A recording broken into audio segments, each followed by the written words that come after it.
Bonjour, ici Pierre-René Côté, prêtre du diocèse de Québec. Je vous accompagne pour les 7 douleurs et les 7 allégresses de Saint Joseph. Nous sommes en train de célébrer le 2e dimanche.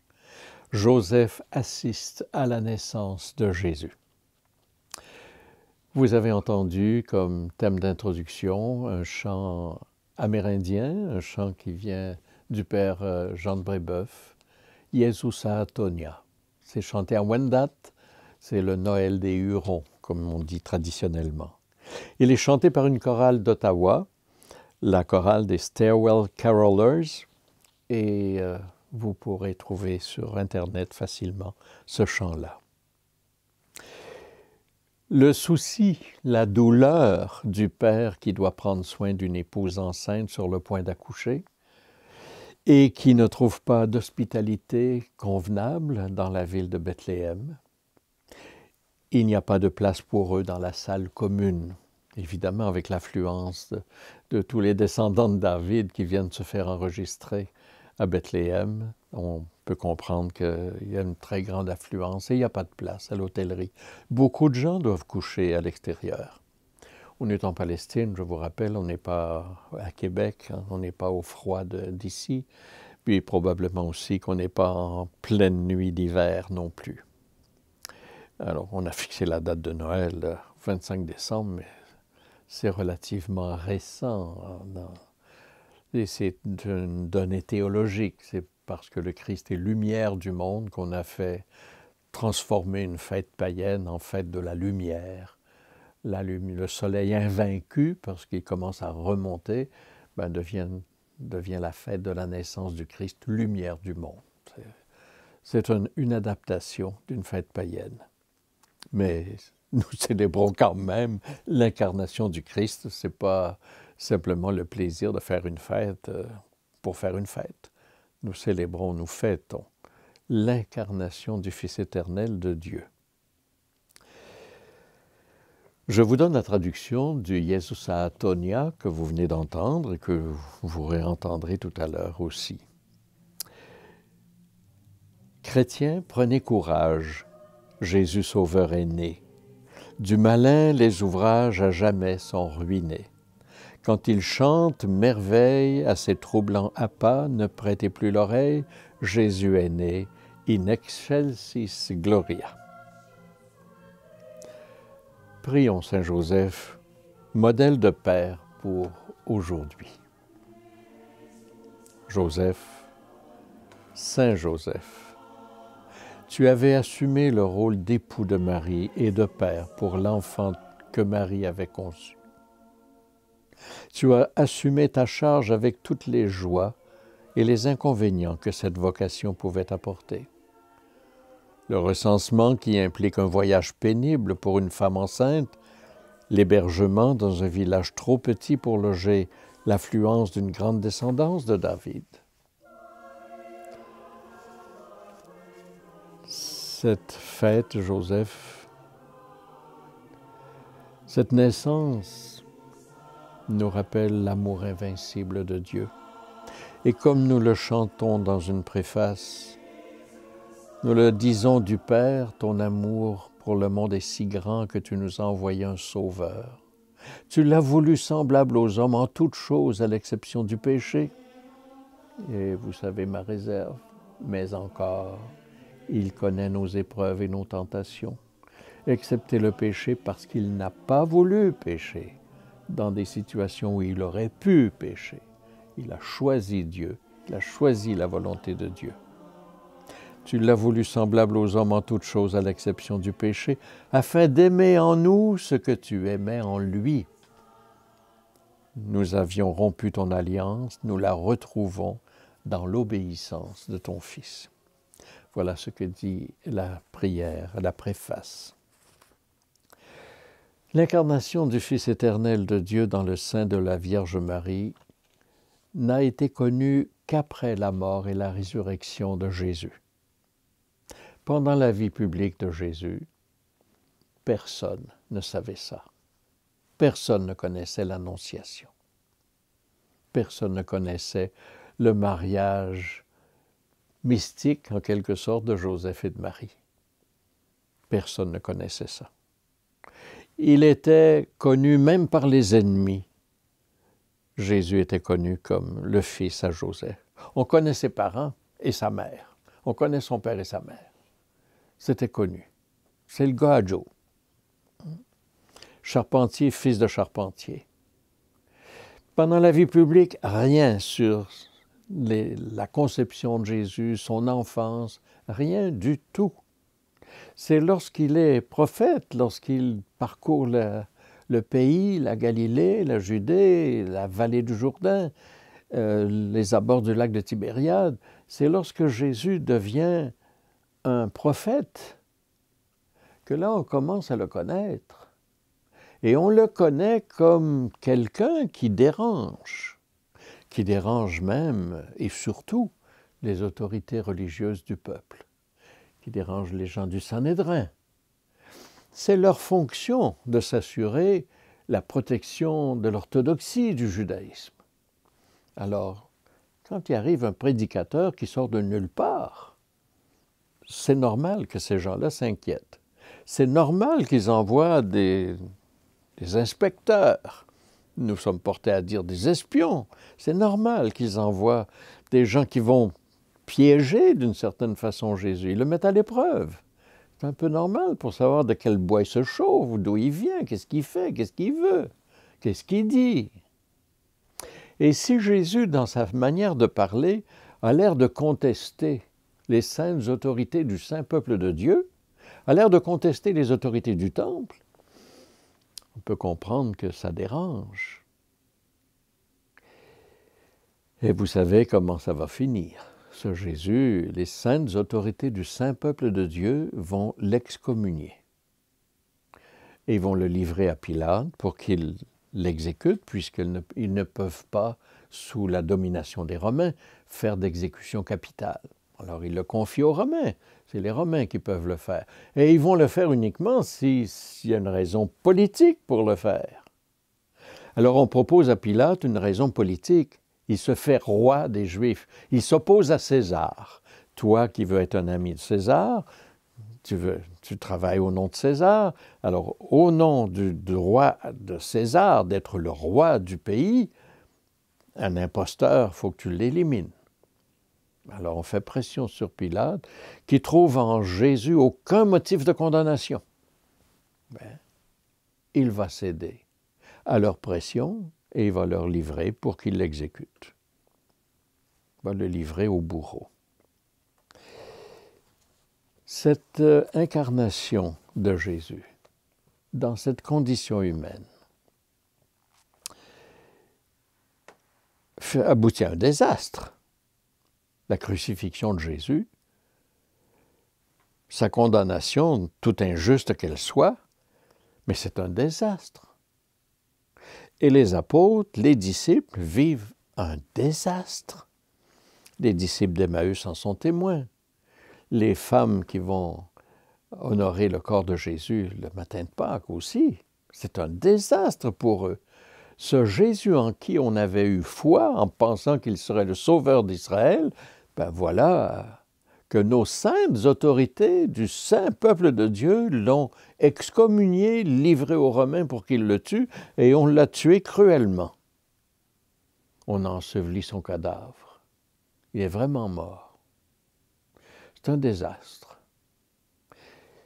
Si Jésus n'était que mort, même crucifié, on n'en parlerait pas aujourd'hui. Si on en parle, c'est à cause d'un autre événement qui est la victoire de Dieu sur la mort et sur la bêtise qui tue. C'est la résurrection. C'est la résurrection de Jésus qui dit « Non, la mort n'a pas le dernier mot. C'est moi qui ai le dernier mot et je donne la vie à ceux qui meurent. Je veux que ceux qui meurent vivent avec moi pour toujours. » Et Jésus apparaît comme le premier-né d'entre les morts. Celui que nous connaissons comme le premier qui a vaincu la mort pour toujours. Et il va nous prendre avec lui. Si vous connaissez l'icône de la résurrection des Byzantins, des orthodoxes, Vous savez comment on montre Jésus qui descend dans les enfers, dans les lieux inférieurs, inferi en latin. C'est ça qui donne le mot enfer en français. Dans les lieux inférieurs où on met les corps des cadavres, on les enterre sous terre, ils sont sous nos pieds, en dessous de nous, ils sont dans les lieux inférieurs. Alors Jésus descend dans les lieux inférieurs où sont Adam, les patriarches, les rois, les matriarches du passé, et il les prend par la main, il prend Adam et Ève par la main, puis il les sort de la mort. Voilà la victoire du Christ sur la mort. Et c'est l'icône de la résurrection chez les orientaux, chez nos frères byzantins. Le souffle de la Pentecôte va permettre à Pierre de dire aux Juifs qui se sont rassemblés, « Ce Jésus que vous avez crucifié, Dieu l'a fait Seigneur et Christ. Il l'a ressuscité d'entre les morts et il l'a fait Seigneur et Christ. » Jésus de Nazareth, c'est Yahvé, c'est Dieu, c'est ça que le mot Seigneur veut dire. Ce gars que vous avez connu, c'était Dieu vivant parmi nous. C'est un choc immense que les apôtres, les disciples de la première génération, ceux qui avaient connu Jésus pendant sa vie publique, le choc de sa mort et le choc de la résurrection. Nous le connaissions, puis on ne le connaissait pas. Je connaissais Jésus de Nazareth, je trouvais que c'était un bon maître, un bon guide, un prophète. Lui, quand il parlait, sa parole avait du poids, ça comptait. Mais je n'ai jamais pensé que c'était Dieu lui-même, que Dieu pouvait marcher au milieu de nous, que Dieu mangeait, buvait, dormait, faisait les choses les plus ordinaires des humains. Il avait des relations. Il était toujours juste dans ses relations, même lorsqu'il était en opposition avec ses adversaires, ses ennemis. Il a toujours été juste, il a toujours été vrai. Mais c'est un gars. De penser que ce gars-là, c'était Dieu lui-même. Et un Juif, plusieurs fois par jour, fait une prière, « Shema Israël, Adonai Eloheinu, Adonai Echad ». Le Seigneur est un. Comment on a pu tuer Dieu? On va progresser pour comprendre qu'il y a de la vie en Dieu, qu'il y a des relations en Dieu. On savait que l'Esprit de Dieu avait plané sur les eaux. On disait ça dans l'Ancien Testament. On savait que Dieu avait créé par son Verbe, par sa parole. Mais là, on va découvrir progressivement ce que nous appelons Trinité. Mais vous ne trouverez pas le mot dans la bouche des apôtres ou des premiers disciples. Sauf que vous trouverez le Père, le Fils, l'Esprit. Vous les trouverez nommés. Vous trouverez nommé la Trinité. Dieu est une relation de vie, de vivant, pour que nous vivions. Et c'est ce Jésus ressuscité qui pose la question, mais d'où vient-il ce gars-là qui était Dieu et humain? Mais comment un Dieu a-t-il pu avoir un corps? Et d'où vient le corps du crucifié ressuscité? C'est là que la question arrive. Sa mère est au milieu des disciples. On ne parle pas de Joseph, ce qui laisse supposer que Joseph est mort peut-être avant la vie publique de Jésus même, puisqu'on n'en parle jamais pendant la vie publique de Jésus, sauf de Jésus qui est le fils de Joseph, ça on en parle, mais comme si Joseph n'était plus dans le décor.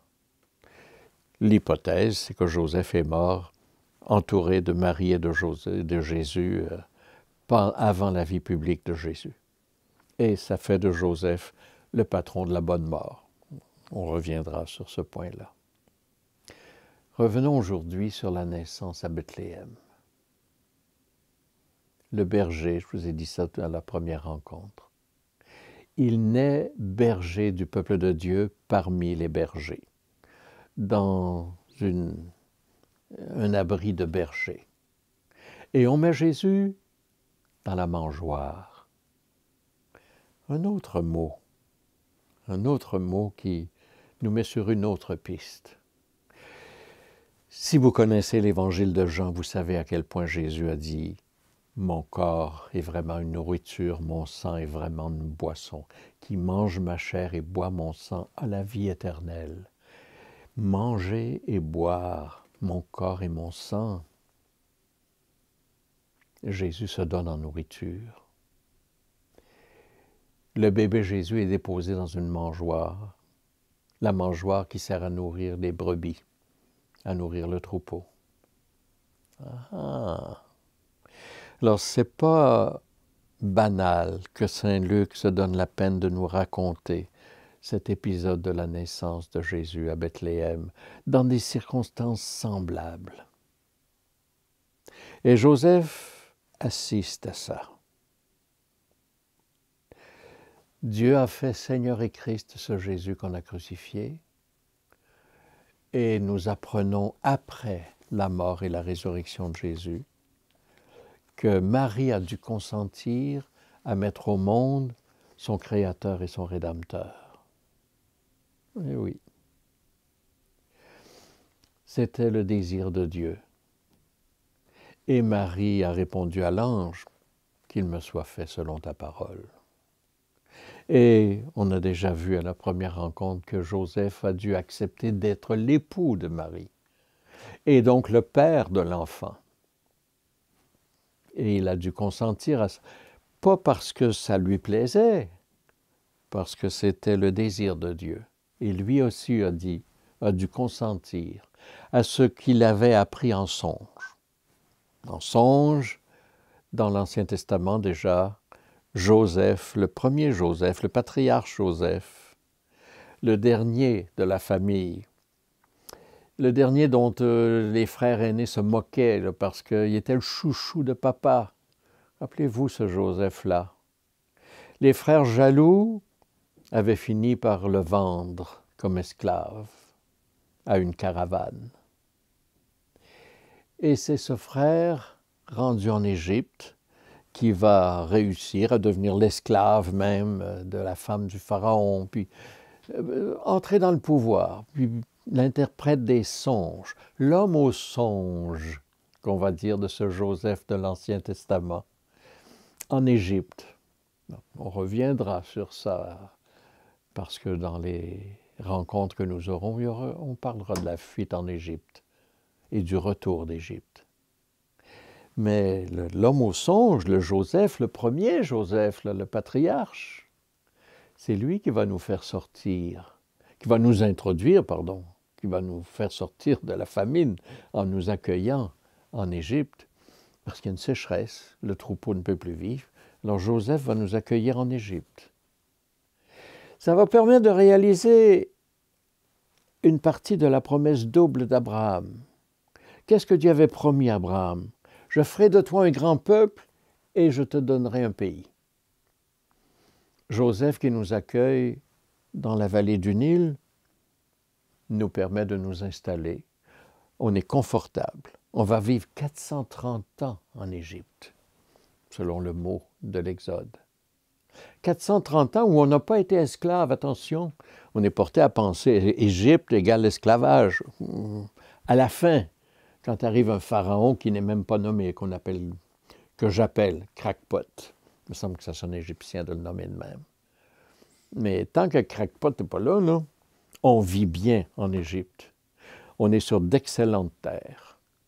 On a des troupeaux, peut-être qu'il y en a qui se lancent dans l'agriculture, dans la production de fruits, de légumes. En tout cas, les Égyptiens sont bien contents de nous, on gagne notre vie, on travaille bien. Et on fait des enfants. Il y a même un mot qui est employé là, pour dire on a pullulé quasiment comme des insectes. On est devenu un peuple nombreux. Première réalisation d'une promesse de Dieu. Je ferai de toi un grand peuple. On fait des enfants parce qu'on est bien. Quand on est persécuté, on est porté à pas tellement se forcer pour faire des enfants, pour les mettre dans la misère. On résiste un peu, on fait attention pour ne pas enfanter.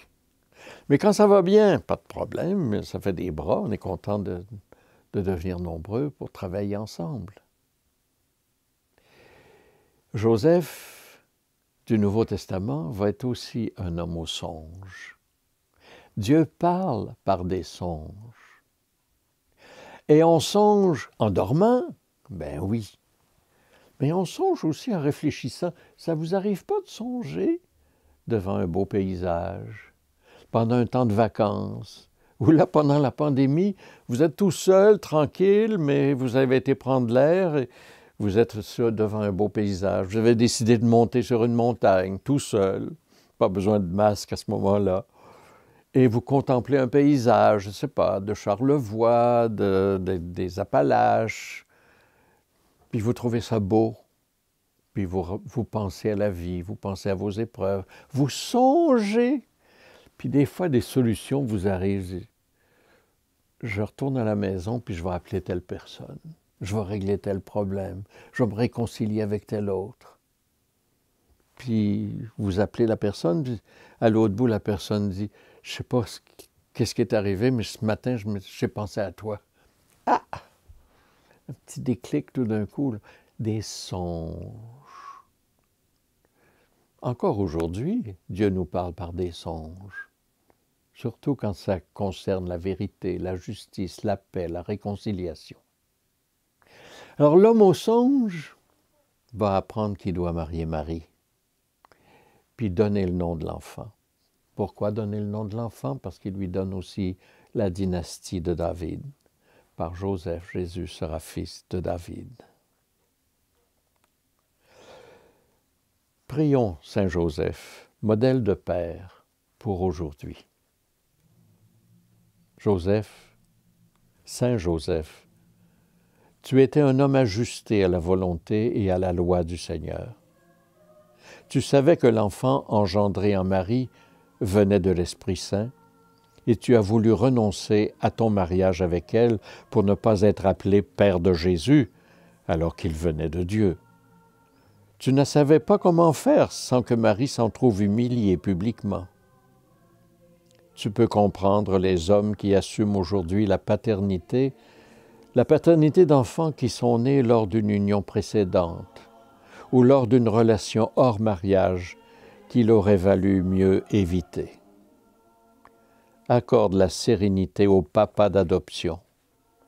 Accorde la paix et la joie à ceux qui assument leur paternité et leur responsabilité envers leur enfant et envers la mère. Accorde aux enfants la fierté qu'avait Jésus d'être connu comme fils de Joseph. Nous te le demandons par celui-là même à qui tu as donné le nom de Jésus, c'est-à-dire le Seigneur sauve, lui, le Christ Jésus, notre Seigneur et notre Rédempteur. Amen. L'icône que je vous présente pour aujourd'hui est une image moderne. Elle représente Marie qui se repose après l'accouchement. On est dans une étable parce que vous voyez la paille au fond. Mais vous voyez surtout Joseph qui prend Jésus dans ses bras. Et pour moi, c'est un moment particulièrement important de la paternité de Joseph. Il y a comme une imprégnation pour Joseph de sa paternité en regardant l'enfant. Et c'est comme si l'enfant, qui ne peut pas ouvrir les yeux encore, regardait papa aussi. C'est comme l'adoption vraie de Jésus comme fils de Joseph. Cette image toute simple présente à la fois Marie, Joseph et Jésus. Mais Joseph avec son autonomie paternelle et ce moment particulier que la plupart des papas connaissent, de prendre un enfant dans leurs bras et de vivre ce moment que j'appelle d'imprégnation. C'est mon enfant, je suis son père. Des confrères de collège ou même des amis d'enfance qui m'ont fait vivre un peu ce moment-là en m'amenant visiter leur épouse à l'hôpital, vivaient ce moment que j'appelle d'imprégnation. Il me semblait que ça changeait pour de bon un gars qui vire papa, ça change profondément. Et là, notre Joseph, il vire papa. Il devient papa. Et cette image moderne l'illustre bien, à mon avis. Je vous invite à contempler des icônes de Saint Joseph. Des icônes de Saint Joseph en songe, qui rêve, qui reçoit la révélation pendant son sommeil. Et des icônes du mariage de Joseph et de Marie, qu'on a représenté. Ce n'est pas décrit. Dans l'Écriture, on n'en parle pas. Mais c'est écrit par les iconographes. Ce moment où Joseph a pris Marie pour épouse et où il va accepter de passer pour le père de l'enfant que Marie mettra au monde. Il était, à ce qu'on croyait, fils de Joseph, comme dira saint Luc dans sa généalogie de Jésus. Lisons l'Évangile de saint Matthieu, chapitre 1er, versets 20, 21 et 25. Or, voici comment fut engendré Jésus-Christ. Marie, sa mère, avait été accordée en mariage à Joseph. Avant qu'ils aient habité ensemble, elle fut enceinte par l'action de l'Esprit Saint. Joseph, son époux, qui était un homme juste et ne voulait pas la dénoncer publiquement, décida de la renvoyer en secret. Comme il avait formé ce projet, voici que l'ange du Seigneur lui apparut en songe et lui dit « Joseph, fils de David, ne crains pas de prendre chez toi Marie, ton épouse, puisque l'enfant qui est engendré en elle vient de l'Esprit Saint. Elle enfantera un fils, et tu lui donneras le nom de Jésus, c'est-à-dire le Seigneur sauve, car c'est lui qui sauvera son peuple de ses péchés. » Quand Joseph se réveilla, il fit ce que l'ange du Seigneur lui avait prescrit. Il prit chez lui son épouse, mais il ne s'unit pas à elle jusqu'à ce qu'elle enfante un fils auquel il donna le nom de Jésus. Voilà, lecture de l'Évangile selon saint Matthieu, chapitre 1er, versets 20, 21 et 25. La généalogie théologique présentée par Luc, telle qu'elle est formulée, explique pourquoi on appelle Joseph le père putatif de Jésus. Ça vient du mot latin « penser ». Alors, il était à ce qu'on pensait être le fils de Joseph. On le sait tout cela après la mort et la résurrection de Jésus. C'est pour ça qu'on le raconte dans les 2 premiers chapitres de Matthieu, les 2 premiers chapitres de Luc. Et on voit très bien qu'il y a une coupure quand on passe au chapitre 3 de saint Matthieu ou de saint Luc. Il y a comme un nouveau début du récit, parce qu'on a ajouté par après les chapitres 1 et 2. Dans les chapitres 3 et suivants, de saint Luc comme de saint Matthieu, on a le récit de la vie publique de Jésus, de son enseignement, de ce que son être nous a appris sur la relation que Dieu voulait vivre avec les humains. Comment Jésus est en quelque sorte le guide, le modèle, le oint, le Christos, pour nous apprendre à penser comme Dieu, à parler comme Dieu, à agir comme Dieu, le modèle en quelque sorte de l'être humain idéal. C'est ce que nous apprenons dans cette incarnation de Jésus.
Prions, Joseph, la prière de douleur et d'allégresse.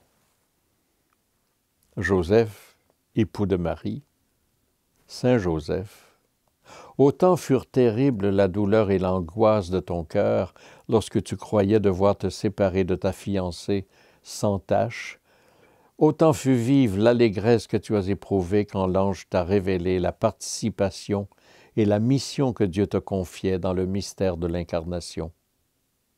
Nous te supplions, par cette douleur et cette allégresse, de consoler nos âmes maintenant et dans nos derniers moments, en nous obtenant la grâce de mener une vie sainte et de mourir d'une mort semblable à la tienne entre les bras de Jésus et de Marie.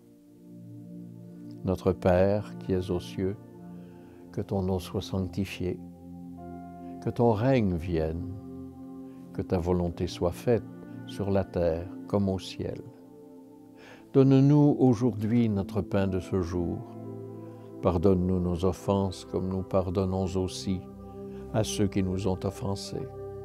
Et ne nous laisse pas entrer en tentation, mais délivre-nous du mal.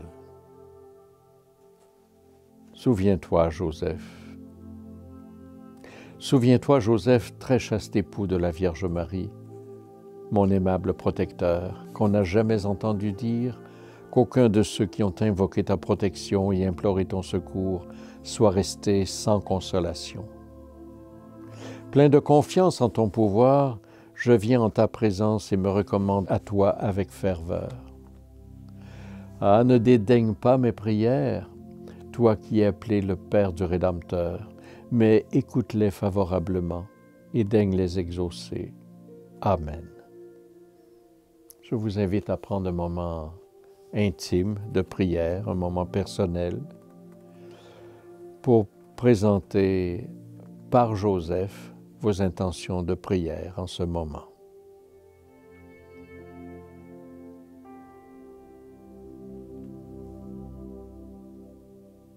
Nous invoquons aussi Joseph comme patron de la bonne mort. Joseph, grand Saint Joseph, toi qui es le modèle, le patron et le consolateur des mourants, je te demande aujourd'hui ta protection pour le dernier instant de ma vie, pour ce moment où je ne sais pas si j'aurai la force de t'appeler à mon aide. Fais, je t'en conjure, que je meure dans la mort des justes. Mais afin que je puisse obtenir une si grande grâce, obtiens-moi de vivre comme toi en la présence de Jésus et de Marie. Que je meure dès ce moment à moi-même, à tout ce qui n'est pas conforme à la volonté de Dieu, afin de vivre uniquement pour celui qui est mort pour moi. Jésus, Marie, Joseph, c'est dans l'espérance de votre secours que je forme ce vœu. Soyez-moi favorable maintenant et à l'heure de ma mort, et faites que j'expire en prononçant vos doux noms. Amen. Prions aussi pour ceux qui sont en train de mourir. Loué sois-tu, Seigneur, pour Saint Joseph, patron de la bonne mort. En présence de Jésus et de Marie, il remet sa vie entre tes mains. Dieu de miséricorde, nous te présentons aujourd'hui tous les mourants. Assiste-les et réconforte-les en cette heure suprême de leur vie, afin qu'ils puissent entrer dans l'éternité et proclamer tes louanges. Par l'intercession de Saint Joseph, patron de la bonne mort, sois notre secours et notre protection en tout temps, mais surtout à l'heure de notre mort. Accorde-nous de vivre dans ton amour, afin que nous puissions accueillir ta volonté quand tu voudras nous appeler dans ton royaume. Nous te le demandons par Jésus-Christ, ton Fils, notre Seigneur et notre Dieu, qui règne avec toi et le Saint-Esprit, maintenant et pour les siècles des siècles. Que Dieu Tout-Puissant vous bénisse, le Père, le Fils et le Saint-Esprit. En mon nom personnel et au nom des Sœurs de Saint-Joseph de Saint-Vallier, gardiennes de l'Oratoire Saint-Joseph de Québec, je remercie ECDQ.tv d'avoir produit et mis en onde les 7 douleurs et les 7 allégresses de Saint Joseph. En cette période de confinement, l'Oratoire de Québec est fermé aux gens de l'extérieur de la communauté. Merci de votre compréhension. Vous pouvez adresser vos intentions de prière par la poste, par téléphone ou par courriel à l'adresse que vous voyez à l'écran. Sœur de Saint-Joseph de Saint-Vallier, 560 Chemin Sainte-Foy, Québec, Québec, G1S 2J6. Ou par téléphone au 88 681 7361. Vous pouvez aussi l'envoyer par courriel à l'adresse que vous voyez écrite à l'écran pour ce moment. Je vous remercie de votre attention et vous invite à notre prochaine rencontre. Merci d'avoir été là.